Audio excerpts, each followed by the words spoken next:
ఈరోజే తొలి ఏకాదశి, ఎంతో పవిత్రమైన విశేషమైన రోజు. మరి ఈరోజు ఈ కథను వింటే చాలు, కష్టాలు తొలగిపోతాయి, జన్మల పాపాలు తొలగిపోతాయి, సకల శుభాలు కలుగుతాయి, అష్టైశ్వర్యాలు భోగభాగ్యాలు కలుగుతాయి, కోటి జన్మల పుణ్యం వస్తుంది.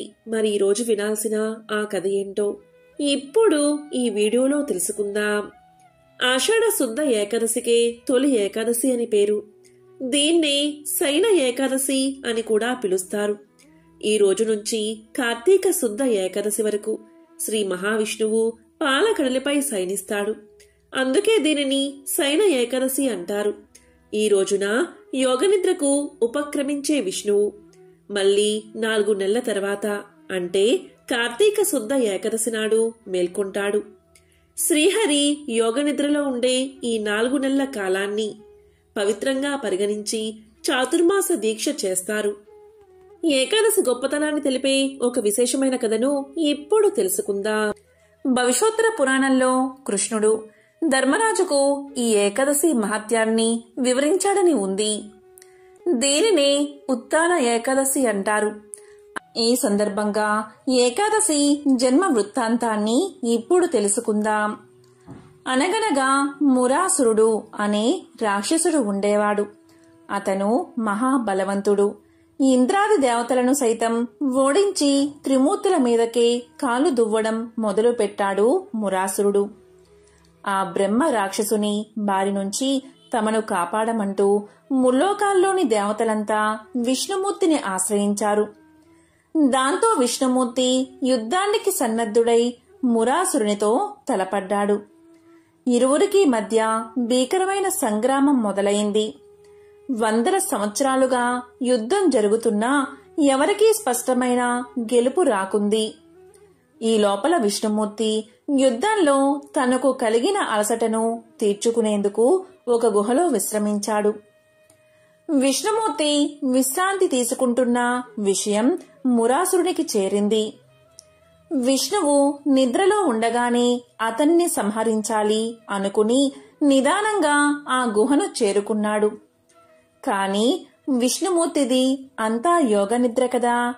ఎప్పుడైతే చెడు తలంపుతో ఆయన దగ్గరకు మురాసుడు చేరుకున్నాడో వెంటనే విష్ణుమూర్తిలోంచి ఒక శక్తి ప్రభవించింది. ఆమె ఏకాదశి. కేవలం తన కంటి చూపుతోనే ఆ మురాసురుణ్ణి భస్మం చేసింది ఏకాదశీదేవి. తన రక్షణ కోసం ప్రత్యక్షమైన ఏకాదశి దేవతను చూసి విష్ణుమూర్తి చాలా ప్రసన్నుడయ్యాడు. నీకేం వరం కావాలో కోరుకోమంటూ అభయాన్ని వసగాడు.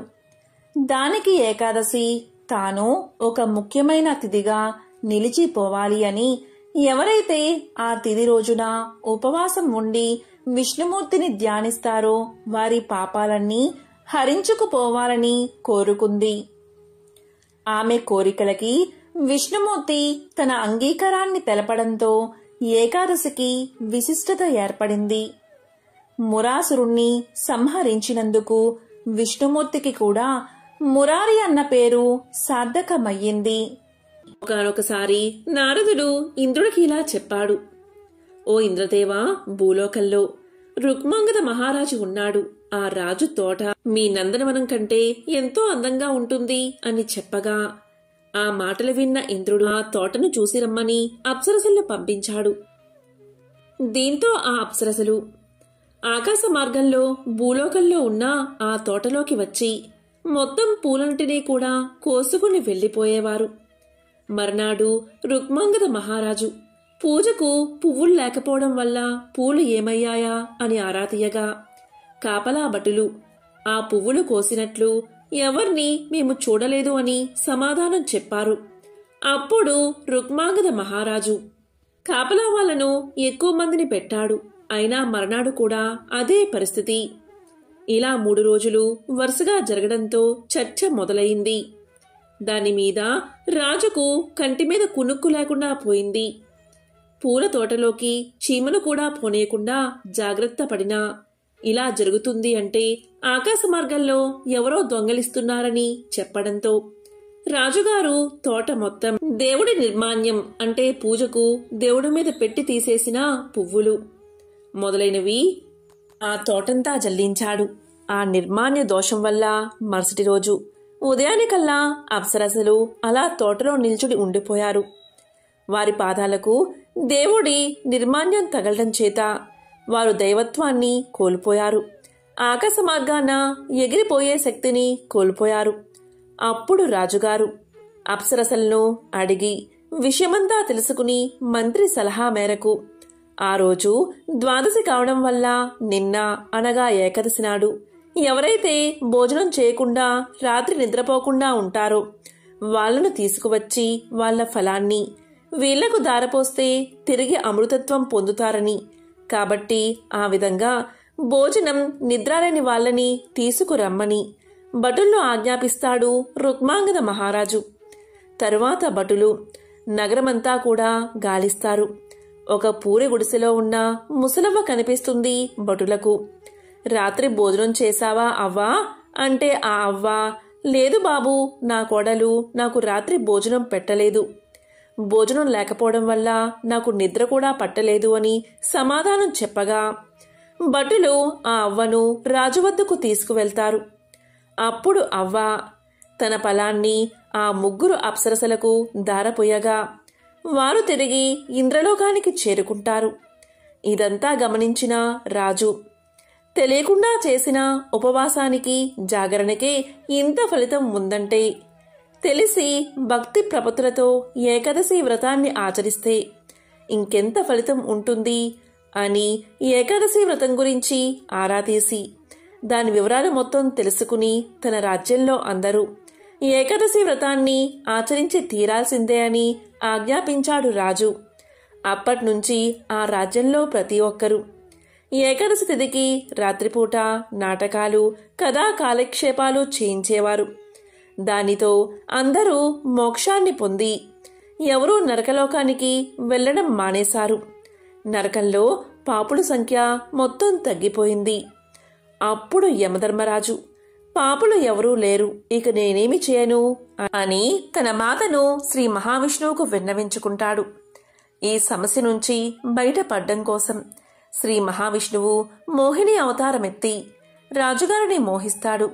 దాంతో రాజుగారు మోహినీదేవిని పెళ్లి చేసుకుందాము అని అనుకోగా మోహినీదేవి రూపంలో ఉన్న శ్రీ మహావిష్ణువు రాజుగారితో, నాకు ఒక కోరిక ఉన్నది, నాకు నచ్చినప్పుడు అడుగుతాను, అప్పుడు మీరు కాదనకుండా ఆ కోరిక తీర్చాలి. ఈ షరతుకు సిద్ధమైతేనే మిమ్మల్ని పెళ్లి చేసుకుంటాను అని పలికింది.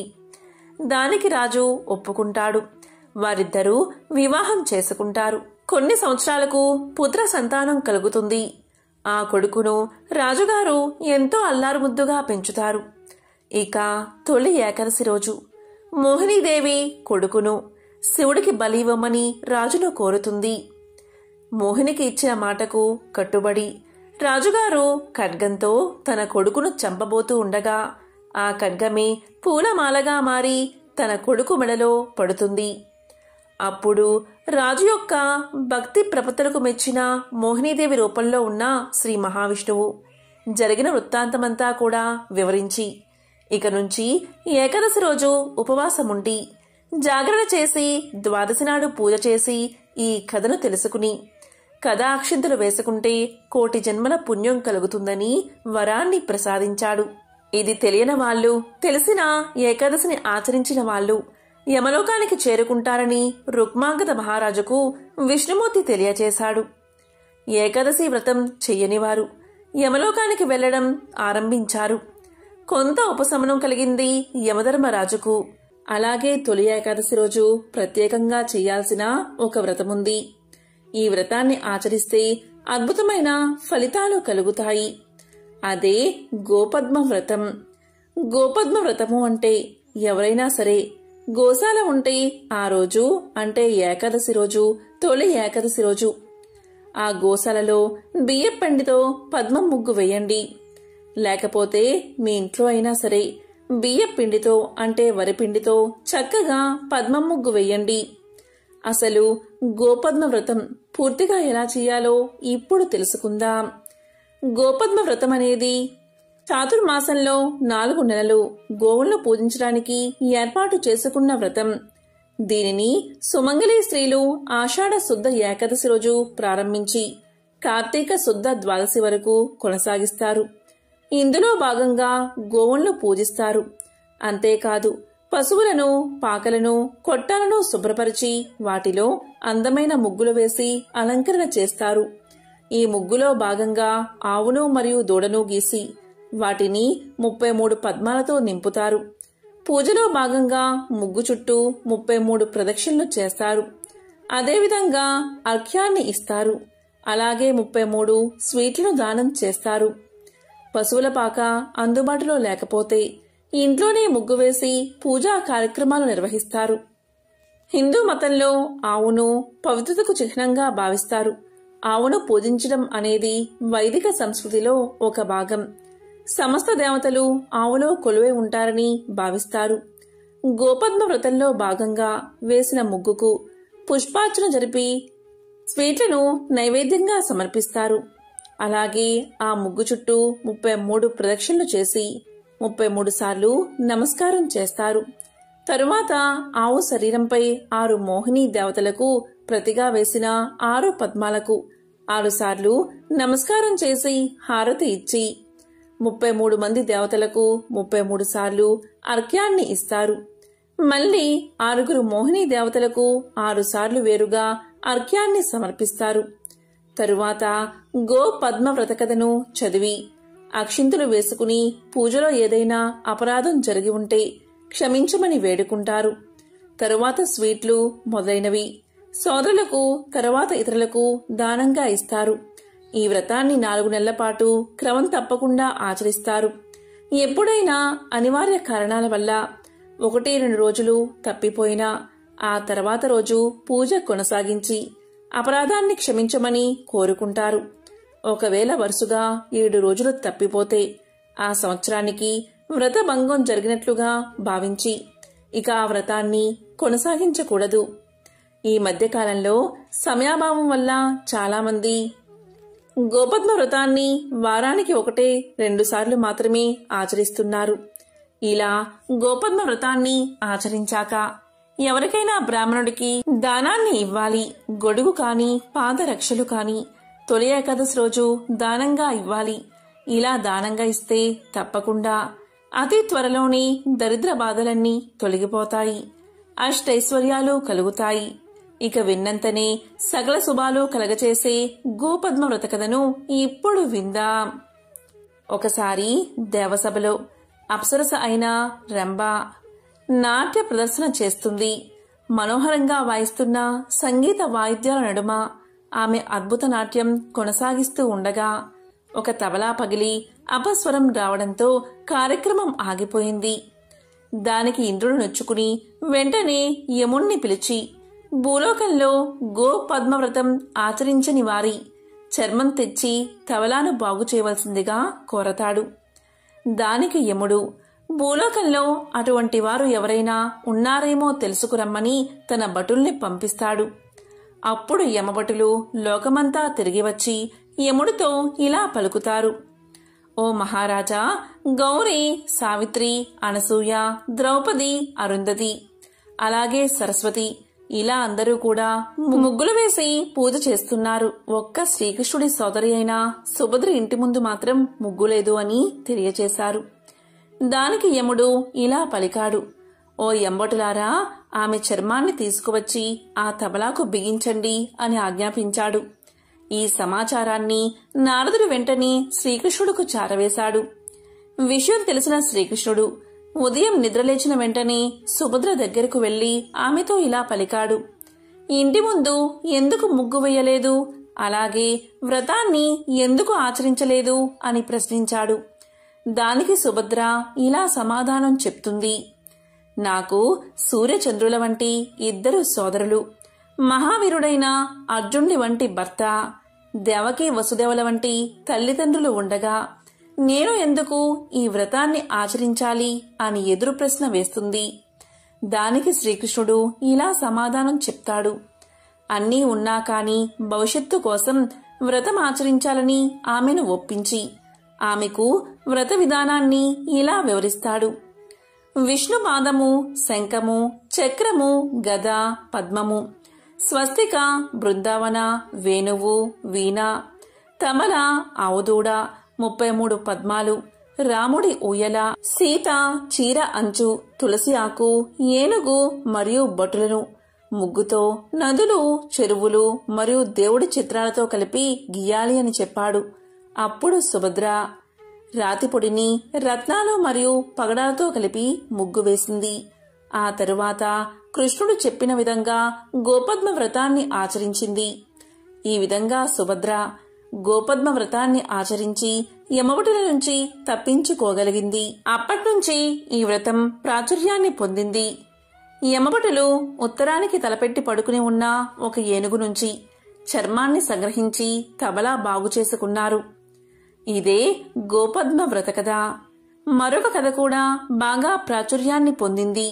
ఆ కథ ఏంటో ఇప్పుడు తెలుసుకుందాం. ఈ కథను విన్నంతనే అష్టదరిద్రాలు తొలగి అష్టైశ్వర్యాలు కలుగుతాయి. ఒకసారి కైలాసంలో శివుడి చేతి మెత్తదనాన్ని చూసిన పార్వతీదేవి చెయ్యి మెత్తగా ఉండడానికి కారణం ఏంటి అని అడుగుతుంది.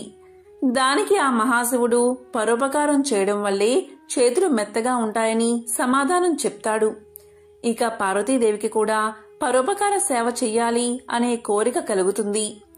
దీంతో ఆమె మారు వేషంలో భూలోకానికి చేరుకుంటుంది. నారేళ్ల నాచి అనే పేరుగల గర్భిణికి చేయూతనిచ్చి ఆమెకు సేవ చేసి 11 రోజుల తర్వాత సకల ఐశ్వర్యాలు కలగచేసి చాతుర్మాస గోపద్మ వ్రతాన్ని తెలియచేసి అంతర్ధానమైపోయింది అమ్మవారు. ఇలా గడిచాక 5 ఏళ్ల తర్వాత అమ్మవారికి నారేళ్ల నాచి పరిస్థితి ఎలా ఉందో తెలుసుకోవాలి అనిపించింది. ఆమె మారువేషంలో నారేళ్ల నాచి ఇంటికి చేరుకుంది. నారేళ్ల నాచి ఇంట్లో గోపద్మ వ్రత ఉద్యాపన చేసుకుంటుంది. ఇక పార్వతీదేవి ముసలమ్మ రూపంలో వెళ్లి నారేళ్ల నాచిని మంచినీళ్లు అడుగుతుంది. కాని నారేళ్ల నాచి ఆమెను బయటకు తోసియమని తన వారితో చెప్తుంది. అవమానపడిన పార్వతీదేవి తిరిగి శివుడి దగ్గరకు వెళ్లి ఆమెకు ఐశ్వర్యం లేకుండా చెయ్యమని కోరుతుంది. అది సాధ్యపడదు అన్నాడు మహాశివుడు. శ్రీ మహావిష్ణువును కోరుతుంది పార్వతీదేవి. తనేమీ చెయ్యలేను అన్నాడు. చివరకు నారదుడు నారేళ్ల నాచితో జరిగిందంతా చెప్తాడు. తన అపరాధాన్ని గ్రహించిన భక్తురాలు వెంటనే పార్వతీ పరమేశ్వరులకు పాయసాన్ని, గణపతికి ఉండ్రాళ్లను నైవేద్యంగా పెట్టి క్షమించమని వేడుకుంటుంది. దానికి సంతృప్తి చెందిన పార్వతీ పరమేశ్వరులు ఆమెకు సకల ఐశ్వర్యాలు కలగజేశారు. గోపద్మ వ్రతకథను ఎవరైతే వింటారో లేక చెప్తారో వారికి సకల శుభాలు కలుగుతాయి. ఇంట్లో దరిద్రం మొత్తం తొలగి అష్టైశ్వర్యాలు కలుగుతాయి. ఎవరైతే ఈ కథను వింటారో వారి ఇల్లు భోగభాగ్యాలతో తొలతూగుతుంది. పాపాలన్నీ నశించి 1,000,000 జన్మల పుణ్యం వస్తుంది. సకల శుభాలు కలుగుతాయి. జైమిని మహర్షి ఒకరోజు తన గురువుగారైన వ్యాస మహర్షి దగ్గరకు వెళ్లి ఇలా అడుగుతాడు. గురువుగారు, ఏకాదశి అనే పేరు నేను చాలాసార్లు విన్నాను. ఈ ఏకాదశి గురించి మీరేమనుకుంటున్నారు? ఏకాదశి రోజు ఏం చెయ్యాలి? ఏకాదశి రోజు ఉపవాసం చేయడం వల్ల ఏం జరుగుతుంది? ఒకవేళ ఉపవాసం చేయకపోతే ఏం జరుగుతుంది? ఏకాదశి గురించి పూర్తిగా తెలియచేసి నాకు జ్ఞానాన్ని ప్రసాదించండి అని కోరతాడు. అప్పుడు వ్యాసుడు చిరునవ్వు నవ్వి, మంచి ప్రశ్నే అడిగావు. రాబోయే తరాల వారికి కూడా ఈ సందేహం కలగవచ్చు. కాని కొద్దిమందికి మాత్రమే తెలుసుకోవాలి అని ఆశ పుడుతుంది. అలాంటి వారికి ఇది బాగా ఉపయోగపడుతుంది అని ఇలా చెప్పసాగాడు. సృష్టి జరిగిన తర్వాత భగవంతుడైన విష్ణుమూర్తి పాపమునకు మానవీకరణ చెయ్యదలిచి పాప పురుషుణ్ణి సృష్టించాడు. జీవులు చేసిన కర్మలు పాపాలు బట్టి వారికి శిక్షను విధించడం, వారికి పునఃజన్మ కలగజేయడం లాంటి ధర్మాలు నిర్వర్తించేవాడు పాప పురుషుడు. ఒకరోజు విష్ణుమూర్తి యమధర్మరాజు దగ్గరకు వెళ్తాడు. అక్కడ ఆర్తనాదాలు, ఏడుపులు వింటాడు. అప్పుడు విష్ణుమూర్తి ఇలా అంటాడు. ఎవరు వీళ్లంతా? ఎందుకు వీళ్లను శిక్షిస్తున్నారు అని అడుగుతాడు. అప్పుడు యమధర్మరాజు ఇలా చెప్తాడు. స్వామి, మీరు పాపపురుషుణ్ణి సృష్టించారు కదా, అతను తన ధర్మాన్ని ఆచరిస్తున్నాడు. ఎవరైతే పాపాలు చేస్తారో వారిని శిక్షిస్తున్నాడు. అందువల్లే వీరందరికీ ఆ బాధలు అని చెప్పాడు. అప్పుడు విష్ణుమూర్తి ఇలా అంటాడు, మరి వీళ్ళందరికీ ఆ పాపాల నుంచి విముక్తి ఎలా కలుగుతుంది అని అడుగుతాడు. దానికి యమధర్మరాజు ఇలా సమాధానం చెప్తాడు, నాకెలా తెలుస్తుంది స్వామి, మీరే జగన్నాథుడు కదా, మీరే చెప్పాలి అంటాడు. అప్పుడు శ్రీ మహావిష్ణువులో ఉన్న కరుణ ఒక స్త్రీగా మారుతుంది. ఆమె ఇలా పలుకుతుంది, ఎవరైతే ఈరోజు నా ప్రభువును స్మరిస్తారో, ఆరాధిస్తారో వారు వారి పాపాల నుంచి విముక్తిని పొందుతారు. ఇదే నా వాగ్దానమని పలుకుతుంది. దీంతో యమలోకంలో ఉన్న పాపులంతా ఈ మాటలు విని విష్ణుమూర్తిని ప్రార్థించి వారి వారి పాపాల నుంచి విముక్తిని పొందుతారు.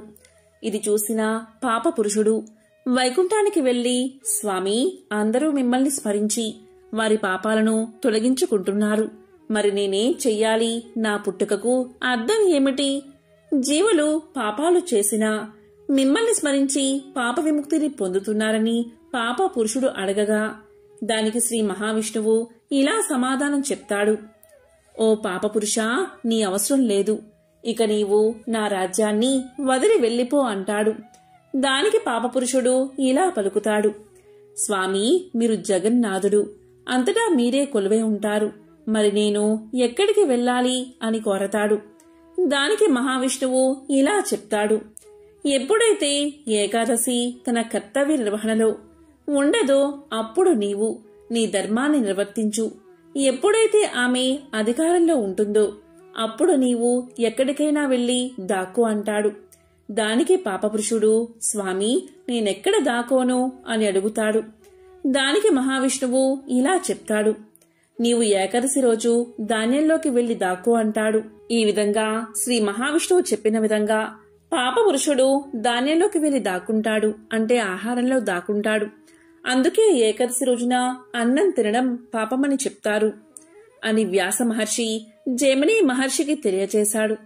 అంతేకాదు, భరద్వాజ, మనకు ఉండే 11 సూక్ష్మ జ్ఞానాలు పరమాత్మ మీద లగ్నం చెయ్యాలి.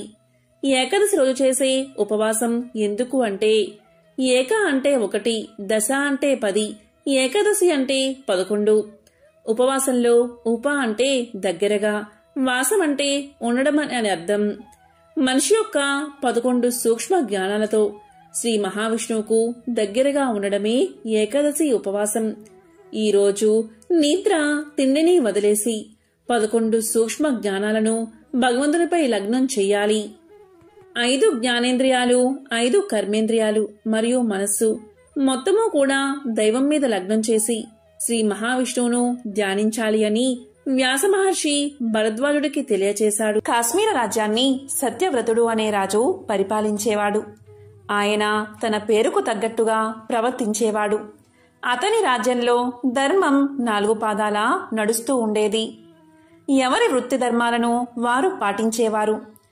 రాజ్యంలో ఎక్కడా అధర్మం, అన్యాయం అనేవి లేకుండా ఉండడంతో ప్రజలంతా సుఖంగా ఉండేవారు. ఒకసారి సత్యవ్రతుడు ఇలా అనుకున్నాడు, మానవులు కేవలం ఈ లోకంలో మాత్రమే సుఖంగా ఉంటే చాలదు, పరలోకంలో కూడా సుఖంగా ఉండాలి. దానికి ఉన్న ఉపాయం ఒక్కటే, అదే దైవారాధన. దానికి తోడుగా సత్కర్మలు కూడా ఆచరించాలి. నా ప్రజలంతా పరలోకంలో కూడా సుఖాలను అనుభవించాలి అంటే దైవచింతన ఏ విధంగా చెయ్యాలి అని ఆలోచించాడు. ఒకనాటి ఏకాదశి రోజు సత్యవ్రతుడు ఉపవాసం చేసి దైవ ధ్యానం చేస్తున్నాడు. తన ప్రజలంతా పరలోకంలో సుఖాలను పొందడానికి ఉపాయం ఏమిటా అని ఆలోచించసాగాడు. ఇలా ఆలోచిస్తున్న సమయంలో సాక్షాత్తు విష్ణుమూర్తే సత్యవ్రతుని ఎదుట ప్రత్యక్షమయ్యాడు. అప్పుడు మహారాజు మహావిష్ణువుకు సాష్టాంగ నమస్కారం చేశాడు. శ్రీ మహావిష్ణువును భక్తితో ఆరాధించి ఇలా పలికాడు, స్వామి, మీ దర్శన భాగ్యం వల్ల నేను చరితార్థుణ్ణి అయ్యాను. ఏకాదశి వ్రత ఫలితాన్ని పొందాను. స్వామి, నా ప్రజలంతా కూడా మోక్షాన్ని పొందడానికి తగిన ఉపాయాన్ని సెలవీయండి అని కోరాడు. అప్పుడు శ్రీమన్నారాయణుడు ఇలా పలికాడు. సత్యవ్రత, ప్రజలందరి క్షేమాన్ని కోరుకునే నువ్వు ఎంతటి దయామయుడో నాకు తెలుస్తుంది. నీ ప్రజలంతా ఇహపర లోకాల్లో సుఖాలు అనుభవించాలి అంటే ఏకాదశి అనే గొప్ప వ్రతముంది. దీనిని 12 సంవత్సరాల వారి నుండి 65 సంవత్సరాల వరకు ప్రతి ఒక్కరూ ఆచరించవచ్చు. ప్రతి సంవత్సరంలో వచ్చే 24 ఏకాదశి తిథుల్లోనూ ఉపవాసం చేసి నన్ను పూజించాలి. ఆ తరువాత రాత్రిపూట జాగరణ చెయ్యాలి. మరునాడు ద్వాదశి తిథి నాడు తిరిగి నన్ను పూజించాలి. ద్వాదశి గడియలు వెళ్లిపోక మునిపే పారణ చెయ్యాలి. 65 సంవత్సరాలు దాటిన వృద్ధులు, రోగ పీడితులు, గర్భవతులైన స్త్రీలకు ఈ వ్రత నియమాలు వర్తించవు. మిగతా వారంతా ఈ వ్రతాన్ని ఆచరిస్తే నీ కోరిక తప్పనిసరిగా సిద్ధిస్తుంది. శ్రీకృష్ణ పరమాత్మకు ఒక్క నమస్కారం చేస్తే చాలు 100 అశ్వమేధ యాగాలు చేసిన ఫలితం లభిస్తుంది. లోకంలో 100 అశ్వమేధ యాగాలు చేసిన వారు చేసిన పుణ్యం పూర్తయిన తర్వాత మళ్లీ భూలోకంలో పుట్టవలసి వస్తుంది. కానీ శ్రీకృష్ణ పరమాత్మకు నమస్కారం చేసిన వారు మరలా పుట్టడం అనేదే ఉండదు. కనుక రాజా, నీ ప్రజలందరి చేత ఏకాదశి వ్రతాన్ని చేయించు. వ్రతం చేసినందుకు వారికి, చేయించినందుకు నీకు పుణ్యం లభిస్తుంది అని చెప్పి శ్రీమన్నారాయణుడు అంతర్ధానమయ్యాడు. వెంటనే సత్యవ్రతుడు సభను ఏర్పాటు చేశాడు. శ్రీమన్నారాయణుడు తనకు చెప్పిన విషయాలన్నీ సభలోని వారందరికీ తెలియచేశాడు. అది విన్నా సభలోని వారంతా రాజ్యంలోని ప్రజలంతా ఏకాదశి వ్రతం చేసేటట్లుగా ప్రయత్నిస్తామని మాట ఇచ్చారు. అప్పుడు సత్యవ్రతుడు ఇలా పలికాడు. నేను ప్రజలు మేలుకోరే ఈ శాసనం చేస్తున్నాను. ఈ శాసనాన్ని ఎవరూ కూడా ఎటువంటి పరిస్థితుల్లో కూడా ఉల్లంఘించకూడదు. తప్పనిసరిగా అందరూ కూడా ఏకాదశి వ్రతాన్ని పాటించి తీరాల్సిందే అని శాసనం చేసి రాజ్యమంతటా చాటింపు వేయించాడు. పండితులైన బ్రాహ్మణులు పిలిచి పురాణంలోని ఏకాదశి వ్రత విధానాన్ని, మహత్యాన్ని రాజ్యమంతటా ప్రచారం చేయించాడు. సత్యవతుని ఆజ్ఞ ప్రకారం ప్రజలంతా ఏకాదశి వ్రతాన్ని ఆచరిస్తున్నారు. ఆనందంగా కాలాన్ని గడుపుతున్నారు. సత్యవ్రతుని వైభవాన్ని, ప్రజల భక్తి శ్రద్ధలను చూశాడు ఇంద్రుడు. ఇలా అనుకున్నాడు, నేను మిక్కిలి కష్టపడి 100 అశ్వమేధ యాగాలు చేసి ఈ ఇంద్ర పదవిని పొందాను. ఇప్పుడు సత్యవ్రతుడి రాజ్యంలోని వారంతా శ్రీకృష్ణనామ తత్పరులే. ఒక్క కృష్ణనామం పలికితే 100 అశ్వమేధ యాగాలు చేసినా ఫలితం లభిస్తుంది కదా. మరి ప్రజలంతా ఇన్ని ఏకాదశుల్లో ఎంతో కృష్ణనామ స్మరణ చేసి ఉంటారు కదా. వీరందరికీ ఎంతో పుణ్యం లభించి ఉంటుంది కదా. మరి వీరిలో ఏ ఒక్కడైనా నా ఇంద్ర పదవికి పోటీ వస్తాడేమో. కాబట్టి ఈ రాజ్యంలో అందరి చేత ఏకాదశి వ్రతాన్ని మానిపించాలి. ముందుగా రాజు వ్రతం చేయడం మానేస్తే ప్రజలు కూడా వ్రతం చేయడం మానేస్తారు. అప్పుడు నా ఇంద్ర పదవికి ఎటువంటి ఇబ్బంది ఉండదు అని దేవేంద్రుడు నిర్ణయించుకున్నాడు. వెంటనే తన ఆలోచనలను అమలు పరిచాడు. అందులో భాగంగా మాలిని అనే అప్సరసతో ఇలా పలికాడు. ఓ మాలిని, నీవు సత్యవ్రతుడి వద్దకు వెళ్లి నీ అందచందాలతో అతన్ని మోహంలో ముంచెత్తు. అతని ఏకాదశి వ్రతాన్ని దూరం చెయ్యి అని చెప్పి భూలోకానికి పంపించాడు. ఒకనాడు కొందరు అరణ్య ప్రాంత వాసులు సభకు వచ్చారు. వారు మహారాజుతో ఇలా అన్నారు. మహారాజా, అడవిలోని క్రూర మృగాలు చుట్టుపక్కల ఉన్న మా గ్రామాల్లోకి వస్తున్నాయి. మనుషులను, పశువులను ఆ క్రూర మృగాలు ఆహారంగా తినేస్తున్నాయి. అందుకే ప్రజలంతా వాటిని చూసి భయపడుతున్నారు. కనుక మీరు వేటకు ఆ ప్రాంతానికి వచ్చి క్రూర మృగాలను సంహరించి మమ్మల్ని కాపాడండి అని మొరపెట్టుకున్నారు. వెంటనే సత్యవ్రతుడు ఇలా పలికాడు. నేనే వచ్చి మీ భయాన్ని పోగొడతాను అని చెప్పి వారిని పంపించాడు. ఆ తరువాత సత్యవ్రతుడు వేటకు బయలుదేరాడు.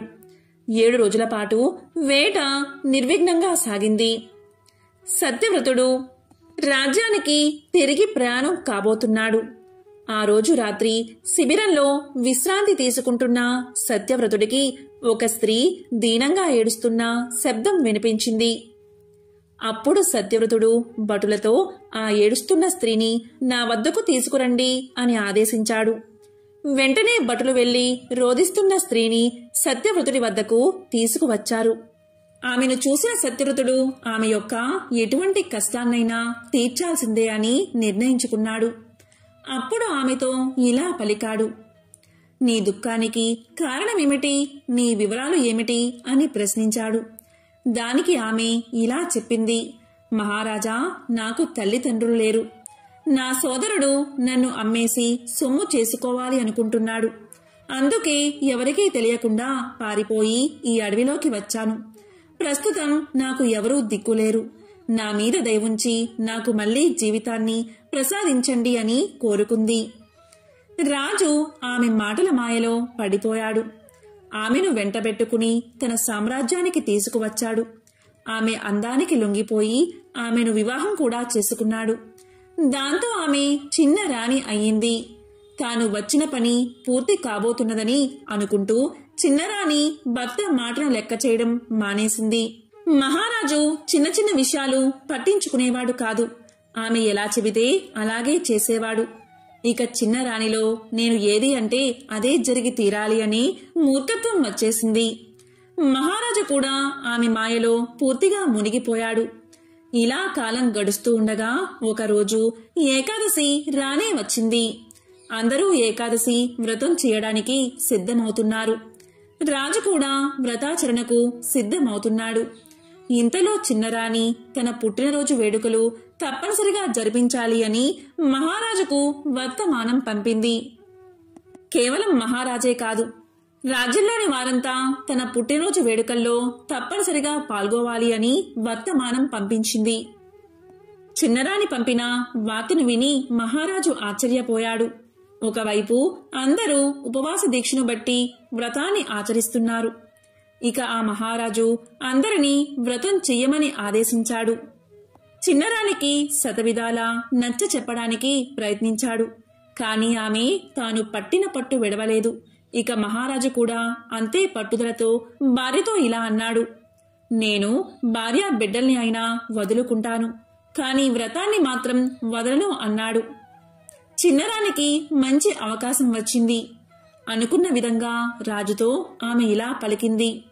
అయితే నీ పెద్ద భార్యను కుమారుణ్ణి బలి ఇచ్చి నీ భక్తిని నిరూపించుకో, లేదా ఏకాదశి వ్రతాన్ని ఆచరించు అని అడిగింది.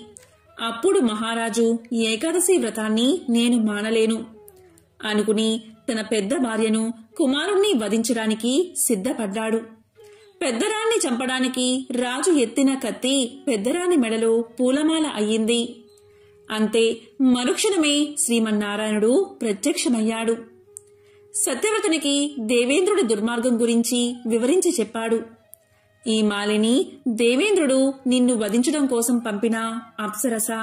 కాబట్టి సత్యవ్రత, నా అనుగ్రహం ఉన్నంత వరకు నువ్వు ఈ మాయలో చిక్కుకోవు. ఈ మాయలు నిన్ను ఏమీ చెయ్యలేవు. ఇకపై ఈ స్త్రీ మీద నీకు కలిగిన మోహాన్ని విడిచిపెట్టు. ఈమెను నీ రాజ్యం నుంచి తరిమి కొట్టు. నువ్వు ధర్మ మార్గాన్ని ఎప్పటికీ విడిచిపెట్టకు.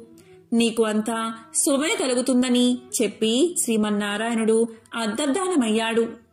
సత్యవ్రతుడు ఏకాదశి రోజు విష్ణుదేవుని దర్శనంతో పరమానంద భరితుడయ్యాడు. సత్యవ్రతుడు ఇహలోకంలో సమస్త భోగాలను అనుభవించి చివరికి వైకుంఠ ప్రాప్తి పొందాడు. తన జీవితాన్ని బతికి ఉన్నంతకాలం ప్రజాసేవకే అంకితం చేస్తూ శ్రీహరి సేవలో గడిపి ధన్యుడయ్యాడు. కాబట్టి ఈరోజు ఈ కథను విన్నా, చెప్పినా, చదివినా జన్మల పాపాలు తొలగి కోటి జన్మల పుణ్యం కలుగుతుంది. సకల ఐశ్వర్యాలు కలుగుతాయి. తొలి ఏకాదశి గురించి పురాణాల్లో ఉన్న కథ వింటే చాలు, సకల ఐశ్వర్యాలు మీకు లభిస్తాయి. మరి ఆ కథ ఏంటో ఇప్పుడు తెలుసుకుందాం. గాలవ్యముని కుమారుడైన బద్ధశీలుడు జితేంద్రియుడు బాల్యం నుంచే గొప్ప విష్ణు భక్తుడు. అతని హరిభక్తికి ఆనందించిన గాలవుడు ఇలా పలికాడు. నీకు ఇంత భక్తి ఎలా కలిగింది అని అడిగాడు. అప్పుడు భద్రశీలుడు ఇలా సమాధానం చెప్పాడు. తండ్రి, నేను గత జన్మలో ధర్మకీర్తి అనే రాజుని. నా గురువు దత్తాత్రేయ మహర్షి. అతని బోధన వల్ల కొంతకాలం ధర్మబద్ధంగానే రాజ్యాన్ని పాలించాను. తరువాతి కాలంలో బాగా విలాసాలకు అలవాటు పడ్డాను. దీని కారణంగా ఎన్నో అకృత్యాలకు పాల్పడి నా ప్రజల సంగతే మర్చిపోయాను. నా ప్రజలు కూడా నాలాగే పాపాలు చేయడం మొదలుపెట్టారు. నేను ఒకసారి అడవికి వెళ్ళాను. అలసి అలసి తిరగడం వల్ల నాకు బాగా ఆకలి వేసింది. తినడానికి ఏమీ దొరకలేదు. ఒక చెట్టు కింద ఆ సమయంలో కొందరు ఏకాదశి వ్రతాన్ని ఆచరిస్తున్నారు. అలసిపోయి ఉన్న నేను అక్కడికి వెళ్లి కూర్చున్నాను. వారితో పాటే ఏకాదశి జాగరణ చేశాను. ఆ మరుసటి రోజే అంటే ద్వాదశి రోజు తెల్లవారుజామున మరణించాను. యమదూతలు నన్ను తీసుకువెళ్లి యముడి ముందు ఉంచారు. ఎంతో పాపాత్ముడైన నేను ఏకాదశి రోజున ఉపవాసం ఉండి ఏకాదశి వ్రతాన్ని కల్లారా చూసి జాగరణ చేయడం వల్ల నా పాపాలన్నీ పటాపంచలు అయిపోయాయని చిత్రగుప్తుడు చెప్పడంతో యమధర్మరాజు నన్ను వదిలిపెట్టాడు. అంతేకాదు యమధర్మరాజు ఇలా పలికాడు: విష్ణు భక్తులను ఏకాదశి వ్రతాన్ని తెలిసి తెలియక పాటించిన వారిని సైతం యమలోకంలోకి తీసుకురావద్దని భటుల్ని హెచ్చరించాడు. దాంతో నేను చేసిన అకృత్యాలకు ఎంతో పశ్చాత్తాపపడ్డాను. అప్పుడు యమధర్మరాజు నన్ను స్వర్గానికి పంపాడు. తరువాత నా పుణ్యభాగ్య విశేషం వల్ల మీకు పుత్రుడిగా జన్మించాను. గత జన్మ అనుభవం వల్ల స్వయంగా నేనే ఏకాదశి వ్రతాన్ని ఆచరించడమే కాదు, ప్రజలందరి చేత ఈ వ్రతాన్ని ఆచరించేలా చేస్తున్నాను అన్నాడు ఆ ముని కుమారుడు. అది విన్న గాలవుడు ఎంతో సంతోషించాడు. మోక్షాన్ని ప్రసాదించే గజేంద్ర మోక్షం కథను ఒక్కసారైనా వింటే చాలు, జన్మల పాపాలు తొలగి మోక్షం కలుగుతుంది. శ్రీ మహావిష్ణువు యొక్క సంపూర్ణ అనుగ్రహం కలుగుతుంది. మరి ఆ కథ ఏంటో ఇప్పుడు ఈ వీడియోలో తెలుసుకుందాం. భాగవతంలో గజేంద్ర మోక్షం కథ వివరించబడి ఉంది. ఒకసారి శుక్ర మహర్షి శ్రీ మహావిష్ణువు గజేంద్రుణ్ణి కాపాడడం కోసం భూలోకానికి వచ్చాడని పరీక్షిత్ మహారాజుకు తెలియచేశాడు. అప్పుడు పరీక్షిత్ మహారాజు గజేంద్రుడి కథను వివరించమని శుక్ర మహర్షిని వేడుకున్నాడు. మరి ఆ కథ ఏంటో ఇప్పుడు ఈ వీడియోలో తెలుసుకుందాం. క్షీరసాగర మధ్యంలో త్రికూటమనే పర్వతముంది. ఆ పర్వతానికి 3 శిఖరాలు ఉన్నాయి. ఒక శిఖరం బంగారంతో, ఇంకో శిఖరం ఇనుముతో, మరొకటి వెండితో అలరారుతూ ఉండేవి. ఆ కొండల మీద రకరకాలైన గగనచారులు, కిన్నెరలు విహరిస్తూ ఉండేవారు. ఆ పర్వతం మీద ఉన్న అడవులలో అడవి దున్నలు, ఖడ్గ మృగాలు, ఎలుగుబంట్లు మొదలైన క్రూర మృగాలతో పాటు ఏనుగులు కూడా ఉండేవి. ఆ ఏనుగులు గుంపులు గుంపులుగా తిరుగుతూ విహరిస్తూ ఉండేవి. ఒకరోజు ఆ గుంపులు ఆహారం కోసం దాహ బాధతో తిరుగుతూ సరోవరానికి చేరుతూ ఉన్నప్పుడు ఒక ఏనుగుల గుంపు చీలిపోయింది. అందులోని ఆడ ఏనుగులు గజరాజును అనుసరించి ఇంకో సరోవరాన్ని చేరుకున్నాయి. అలా ఏనుగులు చేరుకున్న ఆ సరోవరం అతి విశాలమైనది. ఆ సరోవరం నిండా వికసించిన కలువలు, తామరలు, ఇంకెన్నో జలచరాలు నివసిస్తూ ఉన్నాయి. వాటిలో కొన్ని మొసళ్లు కూడా ఉన్నట్లు ఏనుగులకు తెలియదు. ఆడ ఏనుగులు దాహ బాధ తీర్చుకుని జలక్రీడలు జరిపి బయటకు వచ్చిన తరువాత గజరాజు కూడా సరోవరంలోకి ప్రవేశించి నీళ్లు తాగి తొండం నిండా నీరు నింపి గగనవీధిలోకి చిమ్ముతున్నాడు. ఆ విధంగా నీటిని చిమ్ముతూ ఉంటే సరోవరంలోని కర్కాటక మీనాలు రోదసిలోని మీన కర్కాటకాలను చేరినట్లు కనిపించింది. ఇలా ఆ గజరాజు జలక్రీడ జరుపుతూ ఉన్న సమయంలో ఆ చెరువులో ఉన్న ఒక ముసలి ఆ గజరాజు యొక్క కాలును పట్టుకుంది. పట్టు విడిపించుకుని తొండంతో దెబ్బ తీయాలని ఆ ఏనుగు చూసింది. వెంటనే ఆ ముసలి ఏనుగు యొక్క ముందు కాళ్ళు పట్టుకుంది. ఆ ఏనుగు తన దంతాలతో ముసలిని కుమ్మి విడిచింది. అప్పుడు ఆ ముసలి వెనుకవైపు వచ్చి ఏనుగు తోకను కుమ్మి చీల్చింది. అలా ఆ కరి మకరం ఒకదాన్ని ఒకటి కుమ్మి చీల్చుకుంటూ ఉండగా కరిబలం సన్నగిల్లుతుంది. జలమే తన నివాస స్థానం అవడం వల్ల మకరం బలం అంతకంతకు పెరుగుతూ ఉండడంతో గజరాజు నీరసిస్తుంది. ఈ విధంగా ముసలితో పోరు సాగించలేక దీనావస్థలో పడిన ఆ గజరాజు మకరాన్ని గెలవడం తన వల్ల కాదు అని నిశ్చయించుకుని తన్ని రక్షించమంటూ సర్వేశ్వరుడైన నారాయణుణ్ణి ప్రార్థించాడు. ఈ విధంగా ప్రార్థించాడు. అక్కడెక్కడో వైకుంఠపురంలోని ఓ మూల ఒక సౌధం. ఆ సౌధ పరిసరాల్లో మందారవనం, అందులో అమృత సరస్సు. అక్కడ మంచంపై లక్ష్మీదేవితో వినోదించు శ్రీమన్నారాయణుడికి ఏనుగు పాహి పాహి అని పెట్టిన కేక వినిపించగానే వెంటనే బయలుదేరాడు మహావిష్ణువు. భక్తుణ్ణి రక్షించడానికి భగవంతుడు బయలుదేరిన తీరు అమోఘం. గజేంద్రుడి ప్రాణాలు కాపాడాలి అనే ఉత్సాహంతో నిండిపోయిన విష్ణుమూర్తి లక్ష్మీదేవికి చెప్పలేదు. శంఖ చక్రాలను రెండూ చేతుల్లోకి తీసుకోలేదు. సేవకులనెవరినీ పిలవలేదు. గరుడ వాహనాన్ని సిద్ధపరుచుకోలేదు. చెవిదుద్దు వరకు జారిన జుట్టు చక్కదిద్దుకోలేదు. ప్రణయ కలహంలో ఎత్తిపట్టిన లక్ష్మీదేవి కొంగైనా వదల్లేదు. అలా వెళ్తున్న నారాయణ్ణి చూసి మహాలక్ష్మి తన మనసులో ఈ విధంగా అనుకుంది. ఏ దుష్ట దుశ్శాసనుడు కబంధ హస్తాల్లోనైనా చిక్కుకున్న ద్రౌపదీదేవి వంటి ఇల్లాలు మొరపెట్టుకుంటుందా? మళ్లీ పరమమూర్ఖుడైన సోమకాసురుడు వేదాలను దొంగలించడానికి వచ్చాడా? అసురులు అమరావతిపైకి దండెత్తి వస్తున్నారా? ప్రహ్లాదుడు వంటి భక్తులను హింసించే హిరణ్యాక్షుడు మళ్లీ బయలుదేరాడా అని సంశయించి ఆయన వెంట బయలుదేరింది. ఆ విధంగా గజరాజు ఉన్న సరోవరాన్ని చేరుతూనే తన సుదర్శన చక్రాన్ని విడిచిపెట్టాడు మహావిష్ణువు. ఆ సుదర్శన చక్రం విస్ఫులింగాలు చిమ్ముతూ మరుక్షణంలో సరోవరంలోకి ప్రవేశించి ఆ ముసలి తలను ఖండించింది. వెంటనే గజేంద్రుడు ఊపిరి పీల్చుకుని కొలను నుండి బయటకు వచ్చి కరణీ బృందాన్ని చేరి సంతోషంతో తొండం ఎత్తి పలకరించాడు. అప్పుడు శ్రీహరి తన శంఖాన్ని పూరించాడు. ఆ పాంచజన్యపు ధ్వని శత్రుజనానికి హృదయ విదారకం, సజ్జనులకు ఉల్లాసభరితాన్ని కలిగిస్తుంది. అప్పుడు నారాయణుడు తన కర స్పర్శతో ఆ కరిని అనుగ్రహిస్తాడు. ఆ అనుగ్రహంతో ఆ గజరాజు వైకుంఠాన్ని చేరుకుంటాడు.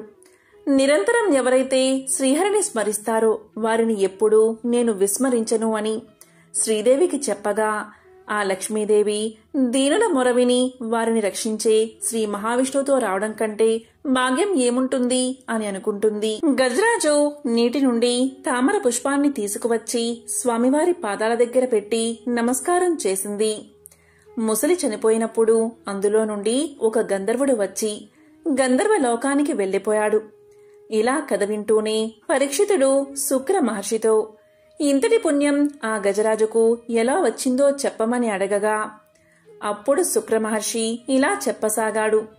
ఒకప్పుడు ద్రవిడ దేశాన్ని పరిపాలించే రాజు ఉండేవాడు.